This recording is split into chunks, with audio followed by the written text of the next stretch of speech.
Havalandırma sahəsi yanğın sahəsindən, yəni çünki restoran sahəsində mətbəxi var. Mətbəxdə də hər an yanğın baş verə bilər və burada birinci növbədə yanğın xəttləri olmalıdır. Yəni baş verə Vacib biləcək, meyarlar olar. bəli, baş verə biləcək yanğına qarşı tədbir üçün sonradan burada havalandırma sistemi çəkilməlidir. Əsasən də çəkiləndə burada məkana görə dəyişir. Amma bəzən müəllimlər düz vurğuladı. Burada birinci bəzən aşağı büdcəyə gedirlər.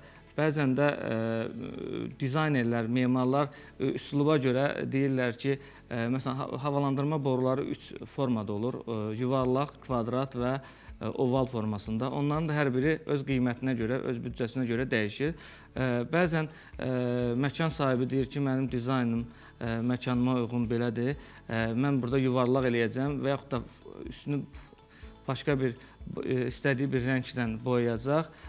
Buna uyğun da və eyni zamanda səs sisteminə gələndə motor sistemləri, fanlar dediyimiz iki növdə olur.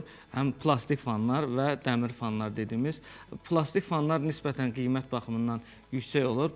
Dəmir fanlar isə qiymət baxımından ucuz olur.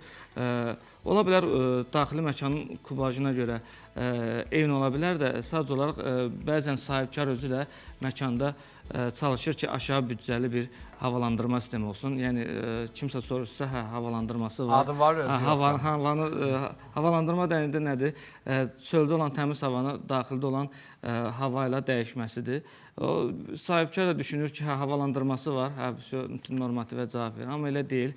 Yəni burada istər çay evi olsun, istər restoran şəbəkəsi olsun, hər birinin havalandırması tamam fərqlidir. Orada istifadə olunacaq borusundan tutmuş, fanlarından tutmuş fərqlidir. Eyni zamanda bəzən bir məkana gedirik, bahalı bir məkandır.